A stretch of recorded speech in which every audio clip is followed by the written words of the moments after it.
은퇴 후 3년 그는 모든 것을 잃었습니다. 40년을 한 회사에서 성실하게 일했고 퇴직금으로 3억을 받았으며 가족도 있었고 친구들도 많았던 그 사람이 어떻게 3년 만에 빈손이 되었을까요? 이것은 한 사람만의 이야기가 아닙니다. 지금 이 순간에도 수많은 은퇴자들이 같은 길을 걷고 있습니다. 당신은 준비되어 있습니까? 은퇴는 단순히 직장을 그만두는 것이 아닙니다. 그것은 당신이 평생 쌓아온 정체성, 관계, 시간의 의미가 한순간에 무너지는 순간입니다. 하지만 대부분의 사람들은 이것을 모릅니다. 그래서 망합니다. 오늘 이 시간 저는 여러분에게 은퇴 후 망하는 진짜 이유와 그것을 피하는 방법을 이야기하려 합니다. 이 이야기는 당신의 미래를 바꿀 수 있습니다. 끝까지 들어주십시오. 이제 시작하겠습니다. 김 사장은 대기업에서 40년을 일했습니다. 입사 동기 중에서 가장 먼저 임원이 되었고 부하 직원들에게 존경받았으며 회사에서는 그를 빼놓고는 아무 일도 진행되지 않을 정도였습니다. 그는 자신이 매우 유능한 사람이라고 믿었습니다. 퇴직금으로 받은 3억 원을 손에 쥔 그날 그는 생각했습니다. 이제 내 사업을 할 시간이다. 40년간 남의 회사를 키웠으니 이제는 내 것을 만들 차례라고요. 그는 망설임 없이 프랜차이즈 커피숍을 열었습니다. 위치도 좋았고 인테리어도 근사했습니다. 하지만 6개월 후 그는 매일 새벽 5시에 일어나 커피 원두를 볶고 손님이 없는 가게를 지키고 밤 10시에야 집에 돌아오는 자신을 발견했습니다. 1년 후 적자가 눈덩이처럼 불어났고 2년 후 그는 가게 문을 닫았습니다. 3억은 모두 사라졌습니다. 그때 그는 깨달았습니다. 자신이 40년 동안 일했던 것은 일이 아니라 회의였고 결제였고 지시였다는 것을요. 그는 진짜 일을 해본 적이 없었습니다. 바쁜 것과 일하는 것을 착각했던 겁니다. 김 사장은 지금 작은 아파트에서 혼자 살고 있습니다. 가족은 떠났고 친구들의 연락은 끊겼습니다. 그는 가끔 이렇게 중얼거립니다. 나는 대체 무엇이었을까? 라고요. 박 부장은 김 사장과는 다른 길을 선택했습니다. 그는 사업 같은 모험은 하지 않았습니다. 퇴직금은 은행에 예금하고 집에서 조용히 지내기로 했습니다. 40년 동안 새벽같이 출근하고 밤늦게 퇴근했으니 이제는 쉴 자격이 있다고 생각했습니다. 처음 한 달은 좋았습니다. 늦잠을 자고 TV를 보고 낮잠을 잤습니다. 하지만 2달째부터 이상한 일이 일어났습니다. 아내가 그를 피하기 시작했습니다. 아침부터 저녁까지 집에 있는 남편이 불편했던 겁니다. 박 부장은 아내를 돕겠다고 했지만 아내는 오히려 화를 냈습니다. 당신은 방해만 된다고요. 자녀들도 주말에 오지 않았습니다. 아버지가 집에 있으면 불편하다는 이유였습니다. 박 부장은 혼자 동네를 산책했습니다. 하지만 동네 사람들과는 인사만 나눌 뿐이었습니다. 40년 동안 함께 일했던 동료들에게 전화를 걸었지만 모두 바쁘다는 대답뿐이었습니다. 6개월 후 박 부장은 하루 종일 집에서 TV만 보는 사람이 되었습니다. 말수가 줄었고 표정이 없어졌으며 밤에는 잠이 오지 않았습니다. 그는 병원에 갔고 의사는 우울증이라고 진단했습니다. 그때 박 부장은 깨달았습니다.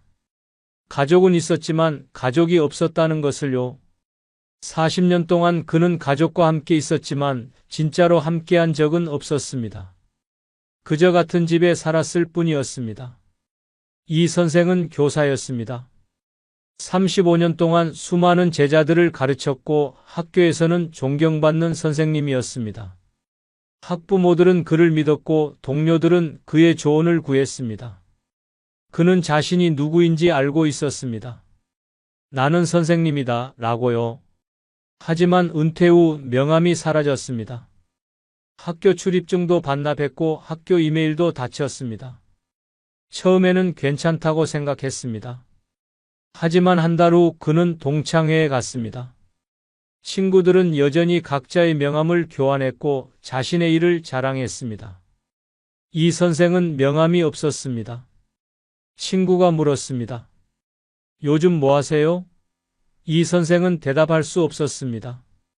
그냥 쉬고 있다고 말했지만 그 말이 자신을 초라하게 만들었습니다. 그는 동창회를 일찍 나왔습니다. 며칠 후 제자에게서 연락이 왔습니다. 선생님, 오랜만에 밥 한번 먹어요. 이 선생은 기뻤습니다. 하지만 식사 자리에서 제자는 계속 자신의 회사 이야기, 성공 이야기만 했습니다. 이 선생은 듣기만 했습니다.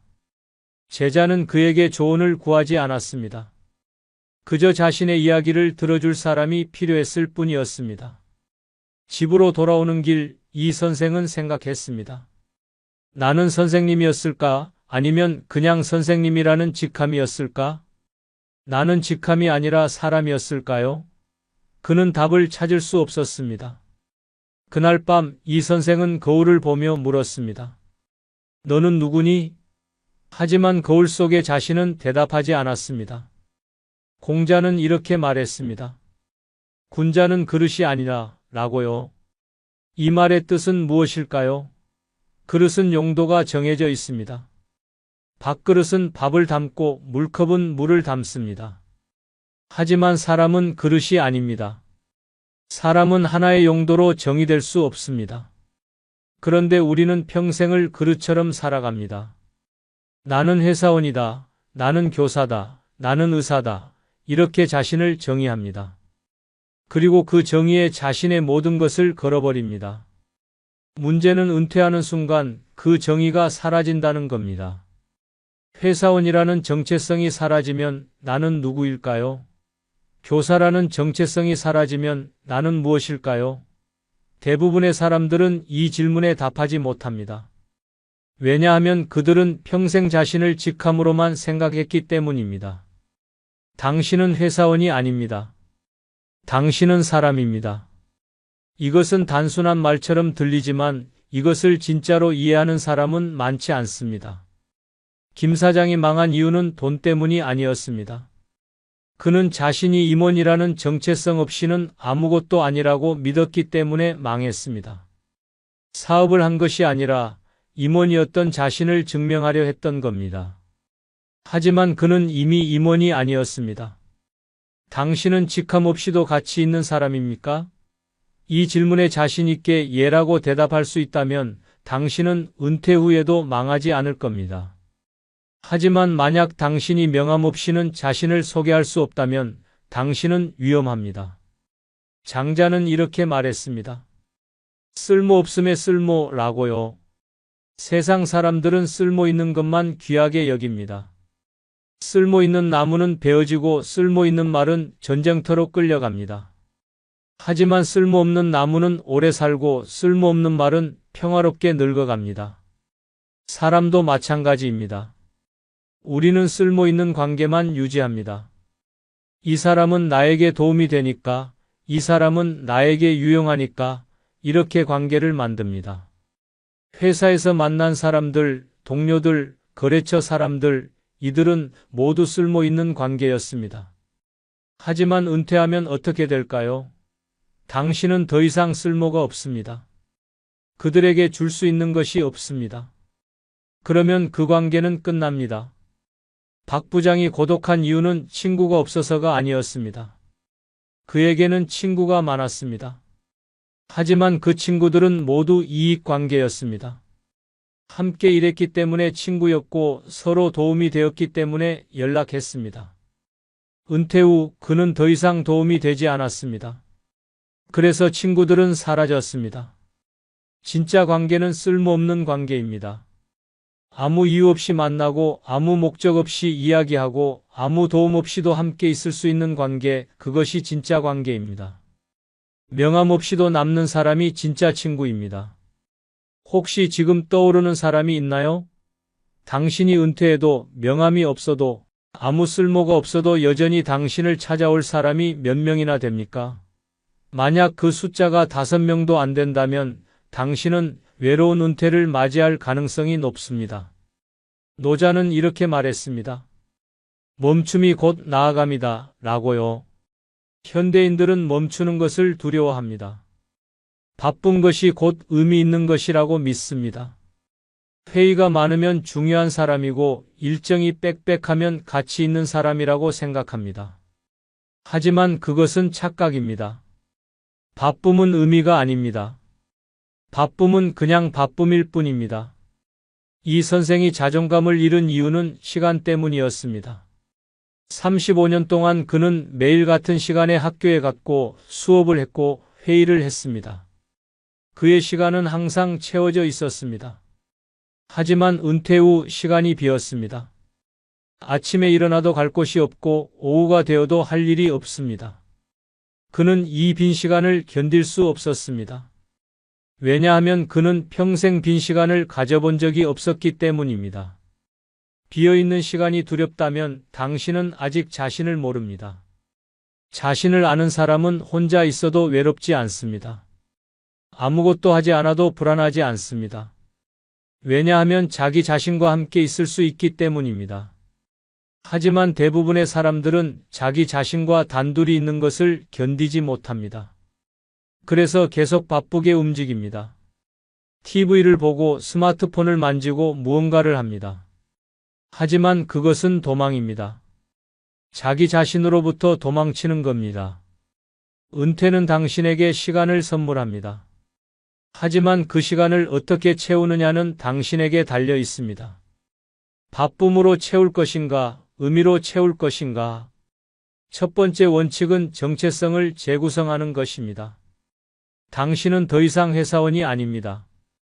더 이상 교사가 아니고 의사가 아니고 공무원이 아닙니다. 그렇다면 당신은 누구입니까? 이 질문에 답하는 것이 은퇴 후 가장 중요한 과제입니다. 나는 누구인가? 이 질문을 다시 시작해야 합니다. 이것은 철학적 질문이 아닙니다. 매우 현실적인 질문입니다. 당신이 좋아하는 것은 무엇입니까? 당신이 잘하는 것은 무엇입니까? 당신이 의미 있다고 느끼는 것은 무엇입니까? 이것을 찾아야 합니다. 하지만 40년 동안 회사 일만 했던 사람에게 이것은 쉽지 않습니다. 취미도 없고 관심사도 없고 그저 일만 했기 때문입니다. 그렇다면 어떻게 해야 할까요? 아주 작은 것부터 시작하십시오. 매일 아침 거울을 보며 자신의 이름을 부르십시오. 김철수, 안녕? 오늘은 무엇을 할 거니? 이상하게 들릴 수 있지만 이것은 매우 중요한 행동입니다. 당신은 직함이 아니라 이름을 가진 사람입니다. 그 이름으로 자신을 부르는 연습을 하십시오.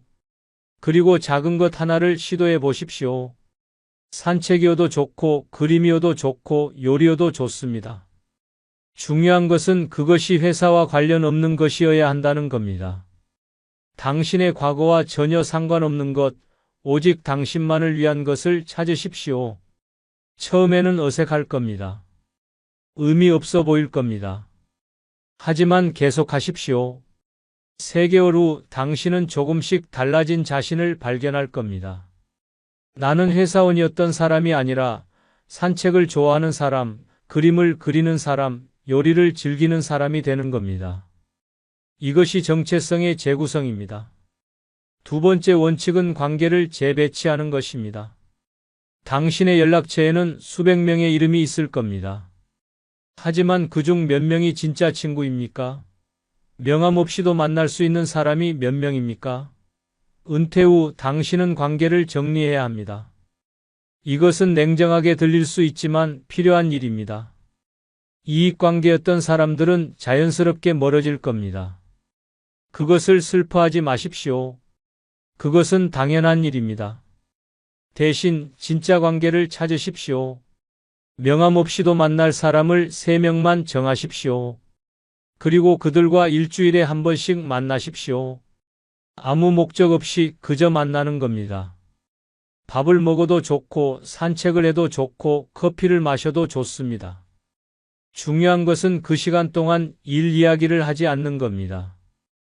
회사 이야기, 성공 이야기, 돈 이야기를 하지 마십시오. 그냥 사람으로서 만나십시오. 요즘 기분이 어때? 뭐 재미있는 일 없어? 이런 이야기를 나누십시오. 처음에는 어색할 겁니다. 평생 목적 있는 만남만 해왔기 때문입니다. 하지만 계속하십시오. 몇 달 후 당신은 이런 만남이 얼마나 소중한지 알게 될 겁니다. 그리고 가족과의 관계도 재배치해야 합니다.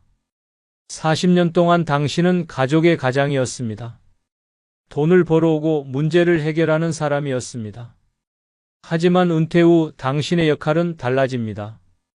이제 당신은 가장이 아니라 할아버지이고 남편이고 아버지입니다. 가족을 관리하려 하지 마십시오. 가족과 함께 있으십시오. 아내의 말을 들어주고 자녀의 이야기를 들어주십시오. 조언하려 하지 말고 그저 들어주십시오. 이것이 관계의 재배치입니다. 세 번째 원칙은 시간을 재설계하는 것입니다. 은퇴 후 가장 큰 변화는 시간입니다. 당신에게는 이제 하루 24시간이 모두 주어집니다. 이것은 축복이지만 동시에 저주일 수 있습니다. 대부분의 사람들은 이 시간을 어떻게 써야 할지 몰라서 방황합니다. 그래서 TV를 보고 스마트폰을 만지고 시간을 죽입니다. 하지만 이것은 시간을 낭비하는 겁니다. 당신은 시간을 재설계해야 합니다. 바쁨이 아니라 의미 있는 루틴을 만들어야 합니다. 가장 중요한 것은 아침입니다. 아침을 어떻게 시작하느냐가 하루를 결정합니다. 매일 같은 시간에 일어나십시오. 은퇴했다고 해서 늦잠을 자지 마십시오. 늦잠은 당신을 나태하게 만들고 하루를 무의미하게 만듭니다. 대신 아침 30분을 산책하십시오. 아무 생각 없이 그저 걸으십시오. 이것은 명상입니다. 걷는 명상이라고 합니다. 당신의 발걸음에 집중하고 주변의 소리를 들으십시오.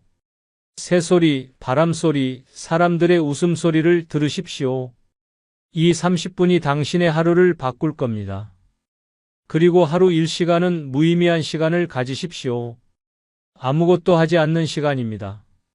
책을 읽지도 말고 TV를 보지도 말고 그저 앉아 있으십시오. 이것은 낭비가 아닙니다. 이것은 자기 자신과 만나는 시간입니다. 처음에는 불안할 겁니다. 뭔가를 해야 할 것 같고 시간이 아깝다는 생각이 들 겁니다. 하지만 계속하십시오. 한 달 후 당신은 이 시간이 얼마나 소중한지 알게 될 겁니다. 이것이 시간의 재설계입니다. 네 번째 원칙은 돈을 재배치하는 것입니다. 퇴직금을 받으면 많은 사람들이 창업을 생각합니다. 김 사장처럼요. 하지만 이것은 매우 위험한 선택입니다. 당신은 사업가가 아닙니다. 40년 동안 월급을 받으며 살았던 사람이 갑자기 사업가가 될 수는 없습니다. 창업 충동을 경계하십시오. 만약 정말 사업을 하고 싶다면 최소 3년은 기다리십시오. 은퇴 후 3년 동안은 자신을 찾는 시간입니다. 이 시간 동안 큰 돈을 쓰지 마십시오. 퇴직금은 사업 자금이 아닙니다. 퇴직금은 시간을 사는 돈입니다. 당신이 급하게 돈을 벌지 않아도 되도록 천천히 자신을 찾을 수 있도록 해주는 돈입니다. 그러니 아껴 쓰십시오. 은행에 예금하고 조금씩 쓰십시오. 그리고 돈의 의미를 다시 생각하십시오. 돈은 성공의 증거가 아닙니다. 돈은 도구일 뿐입니다. 당신이 의미 있는 삶을 살기 위한 도구입니다. 많은 돈이 필요하지 않습니다. 적은 돈으로도 충분히 행복할 수 있습니다. 이것이 돈의 재배치입니다. 다섯 번째 원칙은 자존감을 재건축하는 것입니다. 이 선생처럼 많은 사람들이 은퇴 후 자존감을 잃습니다. 명함이 사라지면서 자신의 가치도 사라졌다고 느낍니다. 하지만 당신의 가치는 명함에 있지 않습니다. 당신의 가치는 당신 자신에게 있습니다. 자존감은 작은 성취에서 시작됩니다. 큰 성공이 필요한 것이 아닙니다. 매주 작은 것 하나를 성취하십시오. 책 한 권을 다 읽었다. 그림 한 장을 그렸다. 새로운 요리를 만들었다. 이런 작은 성취가 당신의 자존감을 만듭니다. 그리고 누군가를 도우십시오. 자존감은 타인에게 도움이 될 때 생깁니다. 동네 봉사활동을 하십시오. 도서관에서 책을 정리하고 공원을 청소하고 독거노인을 방문하십시오. 당신이 누군가에게 필요한 사람이라는 것을 느낄 때 당신의 자존감은 회복됩니다. 이것이 자존감의 재건축입니다. 김 사장을 기억하십니까? 3억을 날리고 모든 것을 잃었던 그 사람 말입니다. 그는 절망했습니다. 아내는 떠났고 친구들은 연락을 끊었고 그는 혼자가 되었습니다. 하지만 그때 그는 우연히 동네 도서관에 갔습니다. 갈 곳이 없어서였습니다. 도서관은 조용했고 따뜻했습니다. 그는 아무 생각 없이 책을 집어들었습니다. 그것은 철학책이었습니다. 그는 40년 동안 경영서적만 읽었습니다. 철학책은 처음이었습니다. 그 책에는 이런 문장이 있었습니다. 당신이 가진 것을 모두 잃었을 때 비로소 당신은 자유로워진다. 김 사장은 그 문장을 읽고 울었습니다. 그는 모든 것을 잃었습니다. 하지만 동시에 그는 자유로워졌습니다. 더 이상 증명할 것도 없고 지킬 것도 없었습니다. 그는 도서관에서 자원봉사를 시작했습니다. 책을 정리하고 청소를 하고 방문객을 안내했습니다. 아무도 그가 임원이었다는 것을 몰랐습니다. 그는 그저 김철수였습니다. 6개월 후 그는 도서관에서 한 노인을 만났습니다. 그 노인은 매일 도서관에 와서 책을 읽었습니다. 김 사장은 그 노인과 이야기를 나누기 시작했습니다. 노인은 전직 교수였지만 그것을 자랑하지 않았습니다. 그저 책 이야기, 삶 이야기를 나누었습니다. 김 사장은 처음으로 목적 없는 대화를 했습니다. 그것은 이상하게 편안했습니다. 1년 후 김 사장은 도서관의 정식 직원이 되었습니다. 월급은 많지 않았습니다. 하지만 그는 행복했습니다. 그는 말했습니다. 쓸모없어 보이는 시간이 나를 살렸습니다. 라고요. 도서관에서 책을 정리하는 시간, 노인과 이야기를 나누는 시간, 아무 의미 없어 보이는 그 시간들이 그를 다시 살아있게 만들었습니다. 박 부장을 기억하십니까? 우울증 진단을 받았던 그 사람 말입니다. 그는 약을 먹기 시작했습니다. 하지만 약만으로는 부족했습니다. 의사는 그에게 말했습니다. 약도 중요하지만 관계가 더 중요합니다. 라고요. 박 부장은 생각했습니다. 나에게 관계가 있나? 친구들은 연락을 끊었고 가족은 그를 피했습니다. 하지만 그때 그는 용기를 냈습니다. 아내에게 말했습니다. 여보, 미안해요. 나는 당신을 몰랐어요. 40년 동안 당신과 함께 살았지만 당신이 뭘 좋아하는지, 뭘 원하는지 몰랐어요. 이제라도 알고 싶어요. 아내는 놀랐습니다. 남편이 이런 말을 한 적이 없었기 때문입니다. 그들은 이야기를 시작했습니다.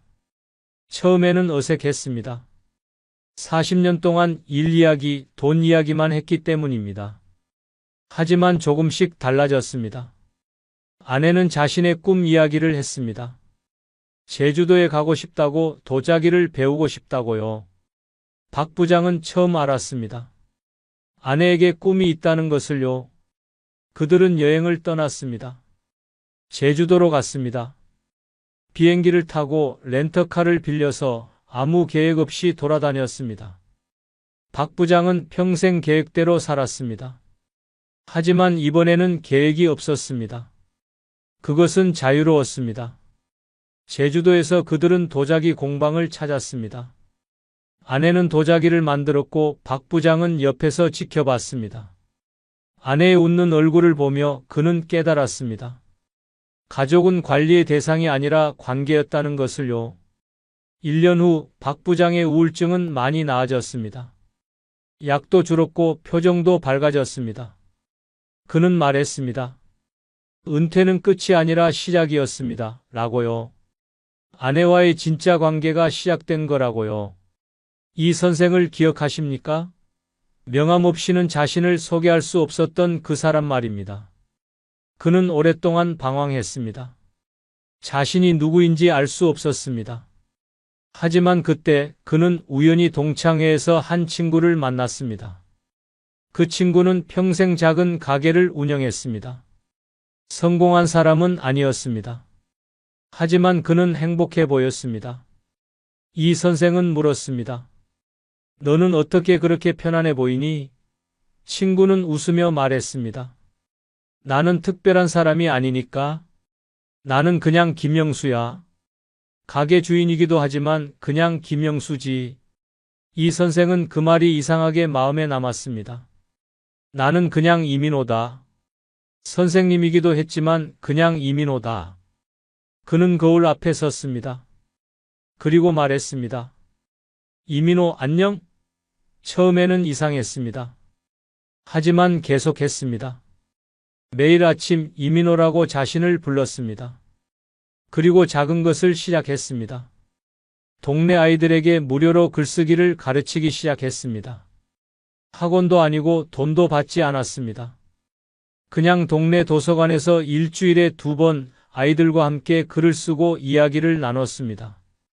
아이들은 그를 선생님이라고 불렀습니다. 하지만 이번에는 달랐습니다. 그는 선생님이라는 직함이 아니라 이민호 선생님이었습니다. 사람으로서 만난 겁니다. 6개월 후 한 아이의 어머니가 찾아왔습니다. 선생님 감사합니다. 우리 아이가 달라졌어요. 이 선생은 그제서야 알았습니다.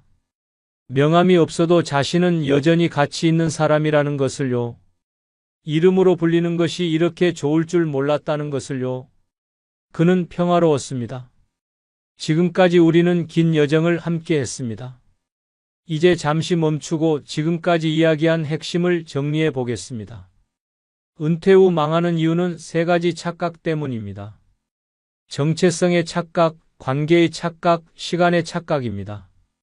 우리는 자신을 직함으로 생각하고 관계를 이익으로 판단하고 시간을 바쁨으로 채웁니다. 하지만 은퇴하는 순간 이 모든 것이 무너집니다. 직함은 사라지고 이익관계는 끊어지고 바쁜 시간은 텅 비어버립니다. 그래서 망하는 겁니다. 하지만 망하지 않는 방법도 있습니다. 5가지 원칙을 기억하십시오. 첫째, 정체성을 재구성하십시오. 당신은 직함이 아니라 사람입니다. 둘째, 관계를 재배치하십시오. 명함 없이도 남는 사람이 진짜 친구입니다. 셋째, 시간을 재설계하십시오. 바쁨이 아니라 의미로 시간을 채우십시오. 넷째, 돈을 재배치하십시오. 퇴직금은 시간을 사는 돈입니다. 5째, 자존감을 재건축하십시오. 작은 성취와 타인에 대한 도움이 자존감을 만듭니다. 이 5가지 원칙은 단순한 조언이 아닙니다. 이것은 당신의 삶을 지켜줄 원칙입니다. 그리고 우리는 3사람의 이야기를 들었습니다. 김 사장, 박 부장, 이 선생, 그들은 모두 바닥을 쳤지만 다시 일어섰습니다. 왜냐하면 그들은 깨달았기 때문입니다. 은퇴는 끝이 아니라 시작이라는 것을요. 이제 당신에게 질문하겠습니다. 혹시 지금 떠오르는 사람이 있나요? 당신이 은퇴한 후에도 여전히 당신을 찾아올 사람 말입니다. 명함이 없어도 돈이 없어도 아무 쓸모가 없어도 당신과 함께 있을 사람이 몇 명이나 됩니까? 만약 그 숫자가 5명도 안 된다면 지금부터 관계를 재배치하십시오. 그리고 또 하나 질문하겠습니다. 당신의 명함을 벗겨낸 당신은 누구입니까? 회사원이라는 정체성을 빼면, 교사라는 정체성을 빼면, 의사라는 정체성을 빼면 당신은 누구로 남습니까? 만약 당신이 이 질문에 답할 수 없다면 지금부터 정체성을 재구성하십시오. 이 2가지 질문은 단순한 질문이 아닙니다. 이것은 당신의 은퇴 이후 삶을 결정할 질문입니다. 진지하게 생각해 보십시오.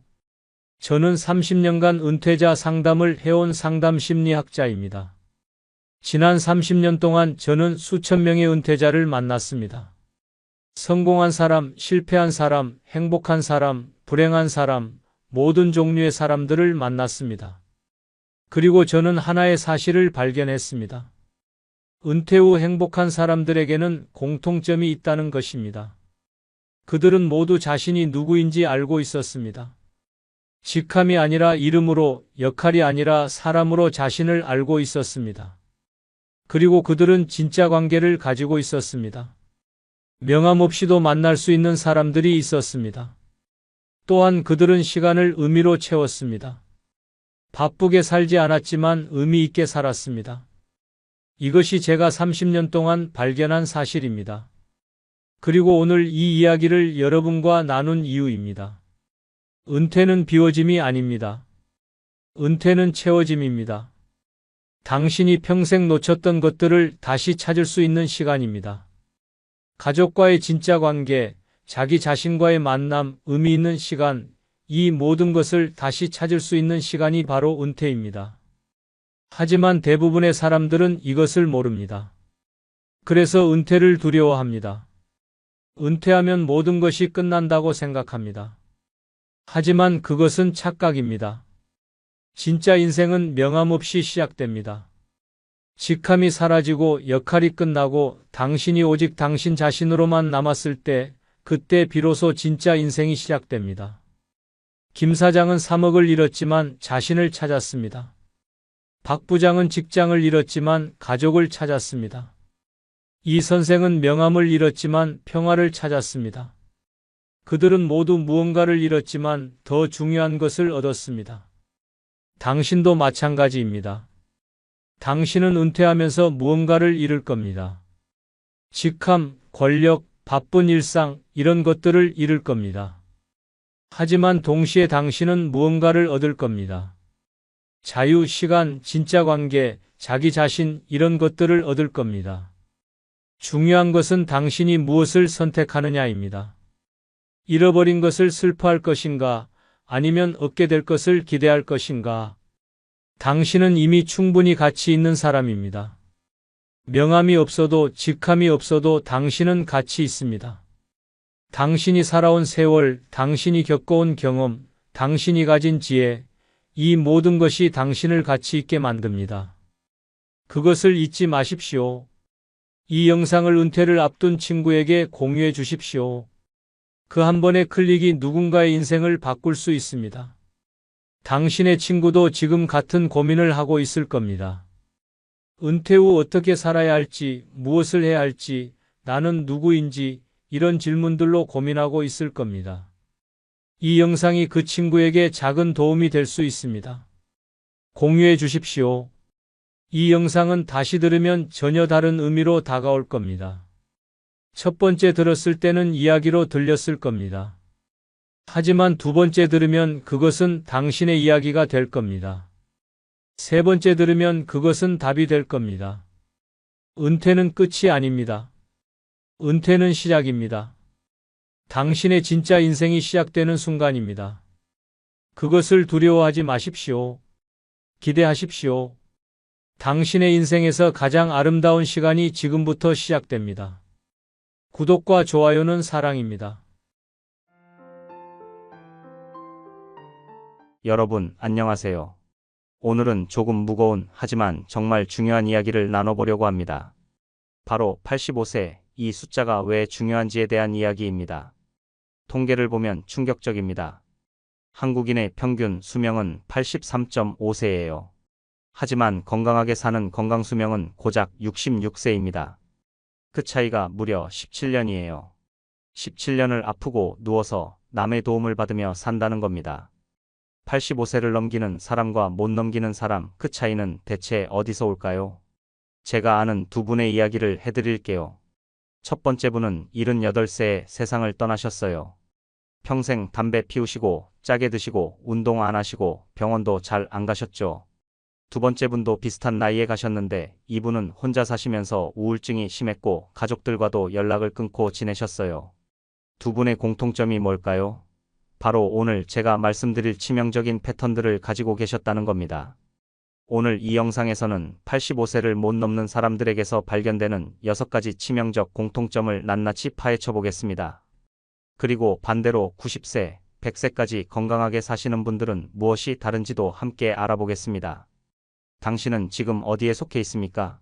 마지막까지 함께 해주시면 당신의 수명을 10년 이상 늘릴 수 있는 방법을 발견하실 겁니다. 자, 그럼 시작해볼까요? 첫 번째 치명적 공통점은 바로 잘못된 식습관입니다. 입으로 수명을 깎는 사람들 이야기를 해보겠습니다. 여러분, 우리가 매일 먹는 음식이 우리 수명을 결정합니다. 과장이 아니에요. 실제로 85세를 못 넘기는 분들을 조사해보면 거의 대부분 식습관에 심각한 문제가 있었어요. 첫 번째 치명적 식습관은 짜게 먹기입니다. 한국 사람들 정말 짜게 먹죠? 김치, 찌개, 젓갈, 장아찌. 맛있긴 한데 이게 문제예요. 세계보건기구에서 권장하는 하루 소금 섭취량은 5g입니다. 그런데 한국인 평균은 10g이 넘어요. 2배예요. 소금을 많이 먹으면 어떻게 될까요? 혈압이 올라갑니다. 고혈압은 조용한 살인자라고 불러요. 증상이 없거든요. 그냥 평범하게 살다가 어느 날 갑자기 뇌졸중이 와요. 쓰러지는 거죠. 뇌졸중 환자의 절반은 사망하거나 심각한 후유증을 남깁니다. 반신마비, 언어장애, 인지장애가 생겨요. 제가 아는 한 분은 평생 짜게 드셨어요. 국물은 꼭 다 드셔야 하고 김치는 꼭 국물까지 먹으셔야 했죠. 그러다가 70세에 뇌출혈로 쓰러지셨어요. 다행히 살아나셨지만 왼쪽 팔다리를 못 쓰게 되셨어요. 그 이후로 10년을 침대에서 보내시다가 80세에 돌아가셨습니다. 만약 짜게 먹지 않으셨다면 90까지, 100세까지 사실 수 있었을 거예요. 두 번째 치명적 식습관은 과식과 야식입니다. 많이 먹으면 오래 산다? 천만의 말씀이에요. 오히려 적게 먹는 사람이 오래 삽니다. 과식하면 혈당이 급격하게 올라가요. 인슐린이 과다하게 분비되고 이게 반복되면 당뇨병이 생깁니다. 당뇨는 정말 무서운 병이에요. 합병증이 문제거든요. 당뇨로 인해 눈이 멀고 신장이 망가지고 발이 썩어서 절단하게 되고 심장병과 뇌졸중 위험도 몇 배로 올라갑니다. 당뇨 환자의 평균 수명은 일반인보다 10년에서 15년 짧아요. 야식은 더 나빠요. 밤에 먹으면 소화도 안 되고 지방으로 쌓이고 수면의 질도 떨어뜨립니다. 수면이 나빠지면 면역력이 떨어지고 온갖 병이 다 생겨요. 밤 9시 이후에는 물 외에는 아무것도 드시지 마세요. 세 번째 치명적 식습관은 단백질 부족입니다. 나이 들면 입맛이 없어서 밥만 대충 먹고 마는 분들 많으세요. 고기는 안 드시고 생선도 귀찮고 그냥 국에 밥 말아서 후루룩 드시는 거예요. 이게 큰 문제예요. 단백질이 부족하면 근육이 빠져요. 근감소증이 생기는 거죠. 근육이 없으면 넘어지기 쉬워요. 넘어지면 골절돼요. 특히 대퇴골 골절이 생기면 정말 위험합니다. 70대 이상 어르신이 대퇴골 골절되면 1년 내 사망률이 20에서 30%예요. 왜냐하면 누워있으면 폐렴, 욕창, 혈전증이 생기거든요. 단백질은 하루에 체중 1kg당 1g은 드셔야 해요. 60kg이면 60g이에요. 계란 2개, 두부 반모, 생선 한 토막, 고기 작은 접시 하나 정도예요. 매 끼니마다 단백질 반찬을 꼭 드세요. 네 번째 치명적 식습관은 가공식품과 트랜스지방입니다. 라면, 과자, 빵, 햄버거, 치킨 이런 음식들 자주 드시나요? 이런 음식에는 트랜스지방, 포화지방, 당분이 엄청나게 많아요. 혈관을 막고 염증을 일으키고 암을 유발합니다. 특히 가공육은 세계보건기구에서 1급 발암물질로 지정했어요. 햄, 소시지, 베이컨 이런 거 자주 드시면 대장암 위험이 18% 증가합니다. 가끔 드시는 건 괜찮지만 매일 드시면 안 돼요. 다섯 번째 치명적 식습관은 물을 안 마시는 겁니다. 나이 들면 갈증을 잘 못 느껴요. 그래서 물을 안 마시게 되죠. 하지만 물은 정말 중요해요. 혈액의 80%가 물이거든요. 물이 부족하면 혈액이 끈적해져요. 혈전이 생기고 뇌졸중과 심근경색 위험이 올라갑니다. 또 신장도 망가져요. 신장은 노폐물을 걸러내는 기관인데 물이 부족하면 제대로 일을 못해요. 신장이 망가지면 투석을 해야 하는데 일주일에 3번씩 병원에 가서 4시간씩 투석받아야 해요.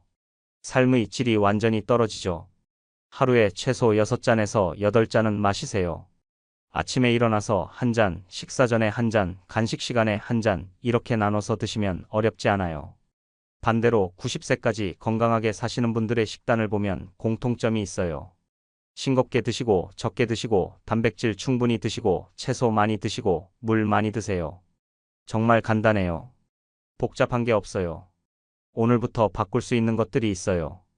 국물 적게 드시고 김치 국물은 버리고 밥은 조금 덜 담고 반찬에 고기나 생선 한 접시 추가하고 물병을 항상 옆에 두세요.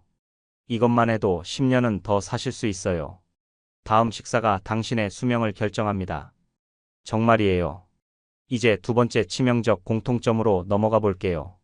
바로 운동 결핍입니다. 움직이지 않으면 죽는다는 이야기를 해보겠습니다. 여러분, 하루에 몇 시간 앉아 계세요? TV 보고, 신문 보고, 소파에 누워 계시는 시간 다 합치면 몇 시간 될까요? 10시간? 12시간? 좌식 생활이 암보다 무섭다는 거 아세요? 연구 결과가 충격적이에요. 하루에 6시간 이상 앉아 있는 사람은 3시간 이하로 앉아 있는 사람보다 사망 위험이 40% 높아요.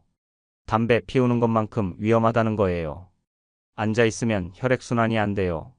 다리에 피가 고이고 혈전이 생기고 그게 심장이나 뇌로 가면 끝이에요. 첫 번째 치명적 패턴은 하루 종일 앉아만 있기입니다. 아침에 일어나서 식사하고 소파에 앉아서 TV 보고 점심 먹고 또 앉아있고 저녁 먹고 또 앉아있고 그러다 자는 거예요. 이렇게 살면 절대 85 못 넘겨요. 심혈관 질환이 1등 공신이에요. 움직이지 않으면 심장이 약해져요. 혈관도 탄력을 잃어요. 고혈압, 고지혈증, 동맥경화가 생기고 결국 심근경색이나 뇌졸중으로 가는 거예요. 두 번째 치명적 패턴은 근력 운동을 전혀 안 하는 겁니다. 나이 들면 근육이 자연스럽게 빠져요. 40세 이후부터 매년 1%씩 근육이 감소해요. 70세가 되면 40세 때보다 근육이 30%나 줄어들어요. 근육이 없으면 균형을 못 잡아요. 넘어지기 쉬워지죠. 70세 이상 사망 원인 중에 낙상이 큰 비중을 차지해요. 넘어져서 머리를 다치거나 대퇴골이 부러지거나 그러면 회복이 어려워요. 골다공증까지 있으면 뼈가 쉽게 부러져요. 제 친구 어머니가 그러셨어요. 평생 운동 한 번 안 하시고 집에만 계셨는데 75세에 욕실에서 미끄러지셨어요. 대퇴골이 부러져서 수술했는데 그 이후로 거동이 불편해지셨고 침대에 누워 계시다가 폐렴이 와서 1년 만에 돌아가셨어요. 운동만 했어도 근육이 있었을 거고 넘어져도 안 다쳤을 거예요. 세 번째 치명적 패턴은 나이 들어서 무슨 운동하는 마인드예요. 많은 분들이 이렇게 생각하세요. 이 나이에 운동하면 다쳐. 그냥 쉬는 게 나아. 이거 완전히 잘못된 생각이에요. 나이 들수록 운동이 더 중요해요. 100세까지 사시는 분들 보세요. 다들 움직여요. 산책하고 밭 일하고 체조하고 계속 움직이세요. 몸은 쓸수록 좋아지고 안 쓰면 녹슬어요. 네 번째 치명적 패턴은 과격한 운동으로 무리하는 겁니다. 반대, 극단도 위험해요. 평소에 운동 안 하시다가 갑자기 등산 가거나 골프 치러 가거나 그러면 다쳐요. 무릎, 허리, 어깨 다치고 심하면 심장마비도 와요. 운동은 꾸준히, 적당히 매일 하는 게 중요해요. 한 번에 3시간 하는 것보다 매일 30분 하는 게 100배 좋아요. 그럼 어떤 운동을 해야 할까요? 90세까지 사시는 분들의 공통점은 매일 걷기예요. 하루에 30분 천천히 걷는 거예요. 빠르게 걸을 필요 없어요. 그냥 편안하게 산책하듯이 걸으면 돼요. 걷기는 최고의 운동이에요. 심장 건강에 좋고 혈액순환 좋아지고 혈압 내려가고 혈당 조절되고 뼈도 튼튼해지고 치매 예방에도 도움이 돼요. 게다가 돈도 안 들고 장소도 필요 없고 언제든지 할 수 있어요. 나이별로 맞춤 운동을 알려드릴게요. 50대는 아직 젊으니까 빠르게 걷기, 조깅, 수영, 자전거 타기 다 좋아요. 근력 운동도 하세요. 헬스장 가서 가벼운 웨이트 트레이닝 하시면 좋아요. 60대는 걷기를 기본으로 하고 스쿼트, 팔굽혀펴기 같은 맨몸 운동 추가하세요. 요가나 필라테스로 유연성 기르는 것도 좋아요. 70대는 천천히 걷기, 스트레칭, 균형 운동이 중요해요. 한 발로 서기, 의자에서 일어났다 앉았다 하기, 이런 간단한 운동만 해도 충분해요. 80대 이상은 집안에서 가벼운 체조만 해도 돼요. 팔다리 쭉쭉 펴주고 목 돌리고 어깨 으쓱으쓱하고 이것만 해도 근육 유지되고 혈액순환 돼요. 집에서 할 수 있는 생존 운동 루틴을 알려드릴게요. 아침에 일어나서 스트레칭 5분, 식사 후 집 안팎 걷기 10분, 오후에 의자 스쿼트 10번 3세트, 저녁 식사 후 동네 산책 20분. 이것만 해도 하루에 50분 움직이는 거예요. 충분해요. 실제 연구 결과를 보면 놀라워요. 일주일에 150분 이상 운동하는 사람은 안 하는 사람보다 사망 위험이 30% 낮아요. 그리고 평균 수명이 7년 길어져요. 7년이에요. 하루 30분 걷는 것만으로 7년을 더 사는 거예요. 당신은 오늘 몇 분 움직였습니까? 만약 30분도 안 움직였다면 지금 당장 일어나서 집 안이라도 걸어보세요. 움직여야 삽니다. 정말이에요. 세 번째 치명적 공통점으로 넘어가겠습니다. 바로 병원 기피입니다. 조기 발견을 놓치는 사람들 이야기를 해볼게요. 85세를 못 넘기는 세 번째 이유는 병원을 안 가는 겁니다. 정말 많은 분들이 병원 가는 걸 미루세요. 왜 그럴까요? 괜찮아지겠지, 병원 가면 병 만든다더라, 돈 아깝다, 의사가 뭘 안다고, 이런 생각들 때문이에요. 첫 번째 치명적 행동은 건강검진을 미루는 겁니다. 국가에서 2년마다 무료로 건강검진 해주잖아요. 그런데 안 받는 분들이 30%나 돼요. 귀찮아서, 무서워서, 결과 나쁘게 나올까봐 안 가는 거예요. 그런데 암은 조기 발견하면 90% 이상 완치돼요. 1기, 2기암은 거의 100% 치료가 가능해요. 하지만 3기, 4기로 늦게 발견하면 치료가 어렵고 사망률이 급격하게 올라가요. 실제 사례를 들어드릴게요. 제 이웃 할아버지가 계셨는데 3년 동안 건강검진을 안 받으셨어요. 그러다가 배가 너무 아파서 병원에 갔는데 대장암 3기였어요. 이미 림프절까지 전이됐고 수술하고 항암 치료 받으셨지만 2년 만에 돌아가셨어요. 만약 검진을 받으셨다면 일찍 발견했을 거고 간단하게 치료하고 건강하게 사셨을 거예요. 두 번째 치명적 행동은 괜찮아지겠지 하고 방치하는 겁니다. 몸에 이상 신호가 와요. 가슴이 답답하고 숨이 차고 소화가 안 되고 어지럽고 분명 증상이 있는데 참는 거예요. 나이 들면 다 그런 거지 하면서요. 하지만 나이 탓으로 넘기면 안 돼요. 그게 심각한 병의 신호일 수 있어요. 가슴 통증은 심근경색 전조 증상일 수 있고, 숨차는 건 심부전일 수 있고, 소화불량은 위암일 수 있고, 어지러운 건 뇌혈관 문제일 수 있어요. 만성질환도 마찬가지예요. 당뇨, 고혈압 진단받고도 별로 안 아픈데? 하면서 방치하는 분들 많아요. 증상이 없으니까 괜찮다고 생각하는 거죠. 하지만 만성질환은 조용히 몸을 망가뜨려요. 10년, 20년 지나면 합병증이 와요. 그때는 돌이킬 수 없어요. 세 번째 치명적 행동은 약 먹기 싫어서 임의로 중단하는 겁니다. 의사가 혈압약 드시라고 처방했는데 며칠 먹다가 약 먹으면 평생 먹어야 한다더라, 약은 몸에 안 좋다더라 하면서 끊는 거예요. 이거 정말 위험해요. 혈압약은 혈압을 조절해서 뇌졸중과 심근경색을 예방하는 거예요. 약 끊으면 혈압이 다시 올라가고 어느 날 갑자기 쓰러져요. 실제로 혈압약 안 먹는 사람이 먹는 사람보다 뇌졸중 위험이 6배나 높아요. 당뇨약도 마찬가지예요. 혈당이 좀 내려갔으니 이제 안 먹어도 되겠지 하면서 끊으면 혈당이 다시 올라가고 합병증이 빠르게 진행돼요. 약은 의사와 상의해서 조절해야지 임의로 끊으면 절대 안 돼요. 네 번째 치명적 행동은 민간요법만 믿는 겁니다. 암에 좋다는 버섯, 혈압에 좋다는 즙, 당뇨에 좋다는 환, 이런 거 드시느라 정작 병원 치료는 안 받는 거예요. 민간요법이 다 나쁜 건 아니에요. 보조적으로 도움이 될 수는 있어요. 하지만 그것만 믿고 병원 치료를 거부하면 치료 시기를 놓쳐요. 암 환자가 병원 안 가고 민간요법만 하다가 손 쓸 수 없이 악화된 경우 정말 많아요. 다섯 번째 치명적 행동은 증상을 숨기는 겁니다. 가족들한테도 말 안 하는 거예요. 걱정시키기 싫어서 괜찮을 거야 하면서 혼자 참는 거죠. 그러다가 쓰러지고 나서야 가족들이 알게 돼요. 그때는 이미 늦었어요. 생존의 비밀은 조기 발견이 전부예요. 암도, 심장병도, 뇌졸중도 일찍 발견하면 다 치료할 수 있어요.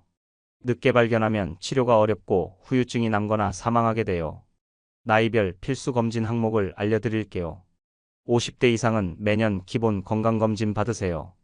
혈압, 혈당, 콜레스테롤, 간기능, 신장기능 체크하고요. 위내시경과 대장내시경은 2년에 한 번씩 받으세요. 폐, CT/CT도 흡연자는 꼭 받으시고요. 60대 이상은 여기에 뼈 검사, 심장 검사 추가하세요. 골밀도 검사로 골다공증 체크하고 심전도와 심장 초음파로 심장 상태 확인하세요. 70대 이상은 치매 검사도 받으세요. 인지기능 검사로 치매 조기 발견하면 진행을 늦출 수 있어요. 실제 사례를 하나 더 들려드릴게요. 제 친구 아버지는 매년 빠짐없이 검진을 받으셨어요. 65세 때 대장 내시경에서 작은 용종이 발견됐는데 바로 제거하셨어요. 조직 검사 결과 초기암이었대요. 다행히 일찍 발견해서 간단하게 제거하고 완치되셨어요. 지금 80세인데 건강하게 잘 지내세요. 만약 검진을 안 받았다면 그 용종이 자라서 진행성 암이 됐을 거예요. 당장 병원 가야 하는 위험 신호 10가지를 알려드릴게요. 첫째, 가슴 통증이나 압박감. 둘째, 호흡곤란. 셋째, 갑작스러운 심한 두통. 넷째, 말이 어눌해지거나 팔다리에 힘이 빠짐. 다섯째, 원인 모를 체중 감소. 여섯째, 계속되는 기침과 피 섞인 가래. 일곱째, 대변이나 소변에 피가 섞임. 여덟째, 지속적인 복통. 아홉째, 피부나 눈이 노랗게 변함. 열째, 이유 없는 극심한 피로. 이런 증상이 있으면 절대 참지 마시고 바로 병원 가세요. 지금 당신의 몸이 보내는 신호는 무엇입니까? 무시하지 마세요. 귀 기울이세요. 병원 가는 게 귀찮고 무섭더라도 가야 살아요. 조기 발견이 생명을 구합니다. 네 번째 치명적 공통점으로 넘어가겠습니다. 고독과 고립, 외로움이 수명을 깎는다는 이야기를 해보겠습니다. 놀라운 연구 결과가 있어요. 사회적 고립이 흡연보다 건강에 더 해롭다는 겁니다. 하루에 담배 15개 피우는 것만큼 위험하다고 해요. 믿기지 않죠? 하지만 사실이에요. 첫 번째 치명적 상황은 혼자만 있는 겁니다. 은퇴하고 나면 만날 사람이 확 줄어들어요. 회사 동료들도 멀어지고 자녀들도 바빠서 자주 못 만나고 친구들도 하나둘 연락이 끊기고 결국 혼자 집에 있게 돼요. 혼자 있으면 우울해져요. 대화할 사람 없고 웃을 일도 없고 그냥 하루하루 흘러가는 거예요. 우울증이 오면 면역력이 떨어져요. 우울증은 단순히 마음의 병이 아니에요. 몸 전체에 영향을 미쳐요. 염증 수치가 올라가고 암, 심장병, 치매 위험이 다 증가해요. 제가 아는 할머니 한 분이 계셨어요. 남편 돌아가시고 혼자 사셨는데 자녀들은 다 외국에 나가 있고 친구들도 다 돌아가시거나 아파서 못 만나고 정말 외로우셨대요. 말할 사람이 없어서 텔레비전하고 대화하셨다고 해요. 결국 심한 우울증이 와서 밥도 안 드시고 약도 안 먹고 그렇게 건강이 나빠지셨어요. 78세에 돌아가셨는데 사실은 외로움이 죽인 거예요. 두 번째 치명적 상황은 은퇴 후 역할 상실입니다. 평생 일하면서 나는 과장이야, 나는 부장이야, 나는 사장이야 하는 정체성이 있었잖아요. 그런데 은퇴하면 그게 다 사라져요. 나는 누구지? 나는 뭐 하는 사람이지? 정체성 혼란이 와요. 역할이 없으면 무기력해져요. 나는 이제 쓸모없는 사람이야. 아무도 나를 필요로 하지 않아. 이런 생각이 들면서 의욕이 사라져요. 그러면 건강도 빠르게 악화돼요. 실제로 은퇴 후 1년 이내에 사망률이 급증한다는 연구 결과가 있어요. 세 번째 치명적 상황은 가족과의 단절입니다. 자녀들과 사이가 안 좋아서 연락을 안 하거나 배우자와 사이가 나빠서 같이 있어도 대화가 없거나 이런 상황이 건강을 망쳐요. 가족은 가장 가까운 지지 체계예요. 힘들 때 의지할 수 있는 사람들이죠. 그런데 그 관계가 깨지면 심리적으로 정말 힘들어요. 스트레스 호르몬이 계속 분비되고 이게 몸을 망가뜨려요. 네 번째 치명적 상황은 새로운 관계를 안 만드는 겁니다. 옛날 친구들만 고집하고 새로운 사람 만나는 걸 귀찮아하는 거예요. 이 나이에 무슨 새 친구 하면서요. 하지만 옛날 친구들도 하나둘 떠나가요. 돌아가시거나 아파서 못 만나거나 멀리 이사 가거나. 그럼 결국 혼자 남아요. 새로운 친구를 계속 만들어야 해요. 동호회 가입하고 봉사활동하고 평생 교육 듣고 이렇게 새 사람들을 만나야 외롭지 않아요. 다섯 번째 치명적 상황은 집에만 틀어박히는 겁니다. 밖에 나가기 귀찮아요. 씻고 옷 갈아입고 나가는 게 다 번거로워요. 그래서 그냥 집에만 있는 거예요. 배달시켜서 먹고 텔레비전 보고 낮잠 자고 이렇게 지내면 사회와 완전히 단절돼요. 백세인들의 공통점을 보면 놀라워요. 거의 다 활발한 사회활동을 하세요. 친구들 자주 만나고 동네 사람들과 수다 떨고 모임 활동하고 봉사활동하고 계속 사람들과 어울려요. 오키나와 백세인들을 연구한 결과가 있어요. 그들은 모아이라는 시스템이 있대요. 5에서 6명이 평생 친구 그룹을 만들어서 정기적으로 만나고 서로 도와주고 정서적으로 지지해주는 거예요. 이게 장수의 비결 중 하나래요. 관계가 수명을 늘리는 과학적 근거도 있어요. 사람과 만나서 대화하고 웃으면 옥시토신이라는 호르몬이 나와요. 이게 스트레스를 줄여주고 혈압을 낮춰주고 면역력을 높여줘요. 또 뇌도 활성화돼요. 대화하면서 생각하고 기억하고 반응하면서 뇌가 운동을 하는 거죠. 그래서 치매 예방에도 좋아요. 오늘부터 시작하는 관계 만들기를 알려드릴게요. 첫째, 전화하세요. 옛날 친구한테, 자녀한테, 형제한테 전화해서 안부 물어보세요. 일주일에 3번만 전화해도 외로움이 줄어들어요. 둘째, 밖에 나가세요. 동네 산책하면서 이웃 만나면 인사하고, 가게 가서 주인하고 얘기하고, 공원 벤치에 앉아서 옆 사람하고 날씨 얘기하고, 이런 작은 소통이 다 관계예요. 셋째, 모임에 가입하세요. 복지관 프로그램, 주민센터 강좌, 동호회, 봉사단체, 뭐든 좋아요. 일주일에 한 번이라도 정기적으로 만나는 모임이 있으면 삶이 달라져요. 넷째, 손주나 아이들과 시간 보내세요. 아이들과 놀아주면 기분이 좋아지고 웃음이 많아지고 활력이 생겨요. 다섯째, 반려동물을 키우는 것도 방법이에요. 개나 고양이를 키우면 말할 대상이 생기고 산책도 나가게 되고 책임감도 생기고 외로움이 많이 줄어들어요.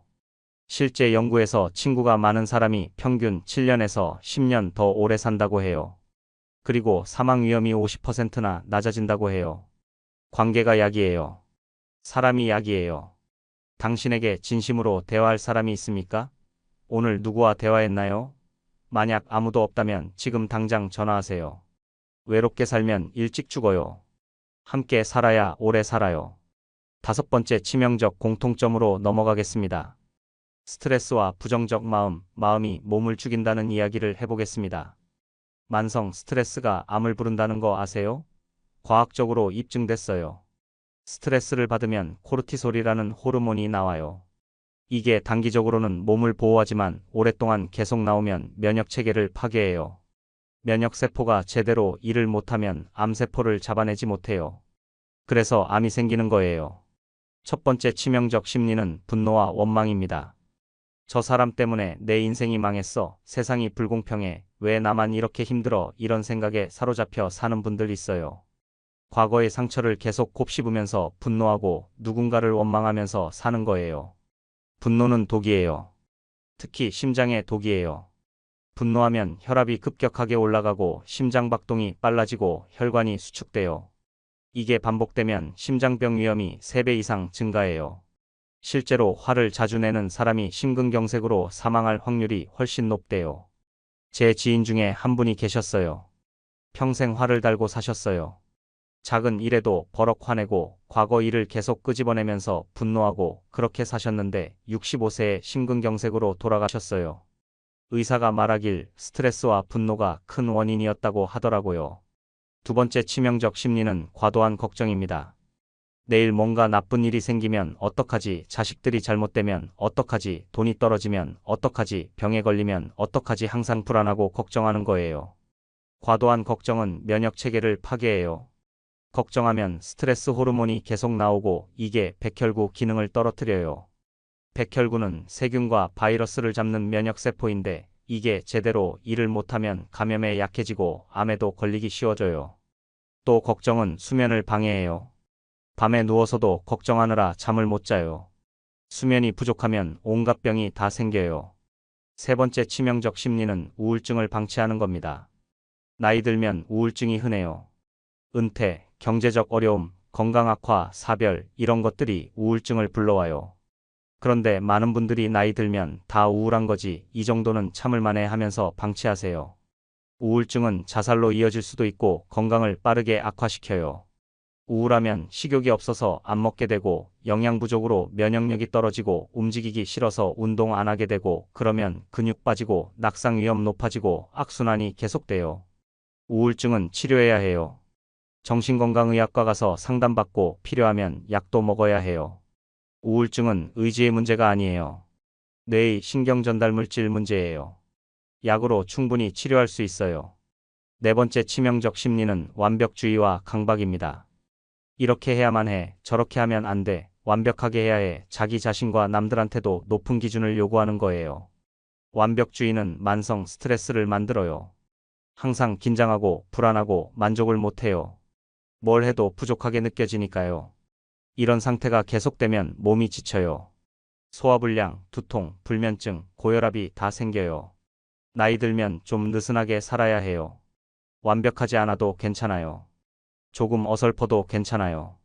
자기 자신한테 관대해지세요. 다섯 번째 치명적 심리는 나는 쓸모없다는 자기 비하예요. 나는 이제 늙어서 아무 쓸모도 없어. 나는 짐이야. 차라리 없는 게 나아 이런 생각을 하는 거예요. 이런 생각은 정말 위험해요. 자존감이 떨어지면 자기 관리를 안 하게 돼요. 어차피 나는 쓸모없는데 건강 챙겨서 뭐 해 하면서 자포자기하는 거죠. 그러면 건강이 급격하게 나빠져요. 장수하는 사람들의 공통 마인드를 보면 긍정적이에요. 나는 감사해, 나는 행복해, 오늘도 좋은 날이야 이렇게 생각해요. 작은 것에 감사하고 있는 것에 만족하고 긍정적으로 생각해요. 스트레스 해소법을 알려드릴게요. 첫째, 명상이에요. 하루 10분만 조용히 앉아서 호흡에 집중하세요. 숨을 천천히 들이쉬고 내쉬면서 마음을 비우는 거예요. 명상은 스트레스 호르몬을 줄여주고 혈압을 낮춰주고 마음을 평화롭게 해줘요. 둘째, 취미 생활이에요. 좋아하는 거 하세요. 그림 그리기, 노래 부르기, 악기 연주하기, 뭐든 좋아요. 취미에 몰입하면 스트레스가 사라져요. 셋째, 감사 일기를 쓰세요. 매일 자기 전에 오늘 감사한 일 3가지를 적는 거예요. 오늘 날씨가 좋아서 감사해. 맛있는 밥 먹어서 감사해. 친구가 전화해줘서 감사해. 작은 것이라도 찾아서 적다 보면 마음이 긍정적으로 바뀌어요. 넷째, 웃으세요. 웃음은 최고의 약이에요. 코미디 프로그램 보고 재미있는 책 읽고 친구들과 수다 떨면서 웃으세요. 웃으면 엔도르핀이 나와서 기분이 좋아지고 면역력도 높아져요. 실제 사례를 들려드릴게요. 제 외삼촌이 60세에 암 진단을 받으셨어요. 처음엔 절망하셨죠. 하지만 마음을 고쳐먹으셨대요. 나는 이걸 이겨낼 거야, 나는 살 거야 하고 긍정적으로 생각하기 시작하셨대요. 항암 치료 받으면서도 웃으려고 노력하시고 감사 일기 쓰시고 명상하셨대요. 그리고 완치되셨어요. 지금 80세인데 건강하게 잘 지내세요. 의사 선생님이 말씀하시길 긍정적인 마음가짐이 치료에 큰 도움이 됐다고 하더래요. 마음이 몸을 살리기도 하고 죽이기도 해요. 당신의 마음이 지금 몸을 살리고 있습니까? 죽이고 있습니까? 긍정적으로 생각하세요. 감사하세요. 웃으세요. 그러면 오래 살아요. 여섯 번째이자 마지막 치명적 공통점입니다. 나쁜 습관의 누적, 작은 독이 쌓여 목숨을 앗아간다는 이야기를 해보겠습니다. 흡연, 여전히 담배 피우시나요? 흡연은 폐암의 1등 공신이에요. 흡연자는 비흡연자보다 폐암 위험이 15배에서 30배 높아요. 폐암뿐만 아니라 심장병, 뇌졸중, 만성폐쇄성 폐질환 위험도 몇 배로 올라가요. 나는 이미 50년 넘게 피웠는데 이제 끊어봤자 하시는 분들 많아요. 아니에요. 담배는 언제 끊어도 효과가 있어요. 끊으면 즉시 혈압과 심박수가 정상화되고 2주 후에는 혈액순환이 좋아지고 1년 후에는 심장병 위험이 절반으로 줄어들어요. 5년 후에는 뇌졸중 위험이 비흡연자 수준으로 떨어져요. 10년 후에는 폐암 위험도 절반으로 줄어들어요. 지금 당장 끊으세요. 늦은 게 아니에요. 오늘 끊으면 내일부터 몸이 회복되기 시작해요. 과음도 마찬가지예요. 매일 소주 반 병씩 드시는 분들 많으세요. 소주는 백해무익하다는 말 들어보셨죠? 정말 그래요. 술은 간을 망가뜨려요. 지방간, 간경화, 간암으로 이어져요. 뇌도 망가뜨려요. 치매 위험이 증가하고 기억력이 떨어져요. 췌장도 망가뜨려요. 췌장염, 췌장암이 생겨요. 세계보건기구에서는 하루 알코올 20g 이하로 권장해요. 소주로 치면 한 잔 반 정도예요.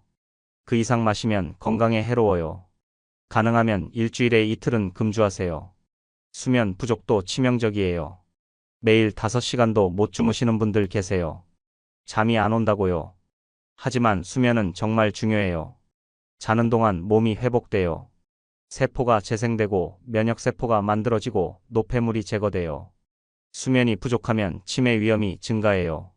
뇌에 쌓인 독소가 제대로 제거되지 않아서 그래요.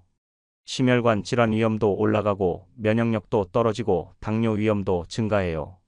하루 최소 6시간, 가능하면 7에서 8시간은 주무셔야 해요. 잠이 안 오면 낮에 햇볕 쬐고 저녁에 가벼운 운동하고 카페인 줄이고 침실을 어둡고 시원하게 유지하세요. 불규칙한 생활도 문제예요. 매일 다른 시간에 일어나고 다른 시간에 자고 식사도 거르고 이렇게 살면 생체 리듬이 깨져요. 생체 리듬이 깨지면 호르몬 분비가 엉망이 되고 면역력이 떨어지고 온갖 병이 생겨요. 규칙적으로 사세요. 매일 같은 시간에 일어나고 같은 시간에 자고 세 끼 규칙적으로 드세요. 몸은 규칙을 좋아해요. 종합하면 이래요. 나쁜 습관 하나만 있어도 위험한데 여러 개가 겹치면 치명적이에요.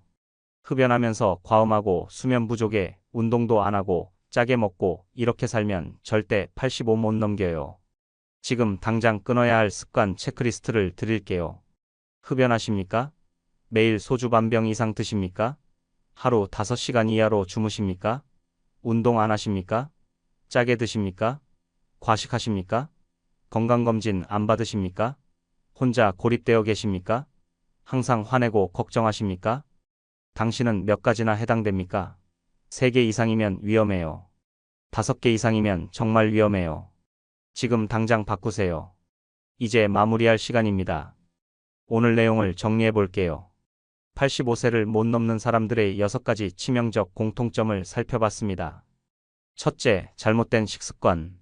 짜게 먹고 과식하고 단백질 부족하고 가공식품 많이 먹고 물 안 마시는 것.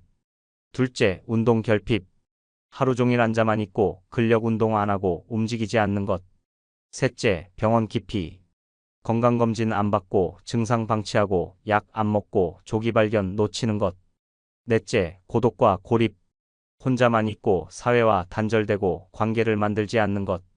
다섯째, 스트레스와 부정적 마음. 분노하고 걱정하고 우울증 방치하고 부정적으로 생각하는 것. 여섯째, 나쁜 습관의 누적. 흡연, 과음, 수면 부족, 불규칙한 생활. 반대로 85세를 넘어 90, 100세까지 사는 사람들의 특징은 뭘까요? 싱겁게 먹고 적게 먹고 단백질 충분히 먹고 매일 30분 걷고 정기검진 받고 사람들과 어울리고 긍정적으로 생각하고 나쁜 습관 없이 규칙적으로 살아요. 간단하죠? 생존 체크리스트 오늘부터 실천할 것들을 말씀드릴게요. 첫째, 소금 줄이세요. 국물 적게 드시고 김치 국물 버리세요. 둘째, 매일 30분 걸으세요. 천천히 산책하듯이 걸으면 돼요. 셋째, 건강검진 예약하세요. 미뤄왔다면 오늘 당장 전화하세요. 넷째, 사람 만나세요. 친구한테 전화하고 모임 가입하고 밖에 나가세요. 다섯째, 긍정적으로 생각하세요. 감사 일기 쓰고 웃으려고 노력하세요. 여섯째, 나쁜 습관 끊으세요. 담배, 술, 지금 당장 줄이세요. 아직 늦지 않았습니다. 지금 시작하면 됩니다. 60세든 70세든 지금부터 바꾸면 10년, 20년 더 사실 수 있어요. 나이는 핑계가 아니에요. 의지의 문제예요. 나는 90까지 건강하게 살겠습니다. 이렇게 다짐하세요. 그리고 오늘부터 실천하세요. 한 번에 다 바꿀 필요 없어요. 하나씩 천천히 바꿔나가세요. 소금부터 줄이고 다음 주부터 걷기 시작하고 다음 달에 건강검진 받고 이렇게 차근차근 해나가세요. 여러분, 85세는 목표가 아니에요. 통과점이에요. 90, 100세가 목표예요. 충분히 가능해요. 오늘 이 영상을 본 여러분은 이미 첫걸음을 뗀 겁니다. 관심을 가진 거니까요. 이제 행동만 남았어요. 다음 영상에서는 90세까지 건강하게 사는 사람들의 비밀 습관에 대해 더 자세히 알아보겠습니다. 오늘 내용이 도움이 되셨다면 좋아요 버튼 눌러주시고 구독과 알림 설정도 부탁드려요. 주변 분들과 꼭 공유해주세요. 함께 건강하게 오래 삽시다. 댓글로 여러분의 다짐도 남겨주세요. 나는 이렇게 바꾸겠습니다 하고 선언하시면 실천할 확률이 높아져요. 긴 시간 함께 해주셔서 정말 감사합니다. 여러분의 건강하고 행복한 장수를 진심으로 기원합니다. 85세는 가볍게 넘기시고 90, 100세까지 건강하게 사세요. 다음 영상에서 또 만나요. 건강하세요. 안녕히 계세요.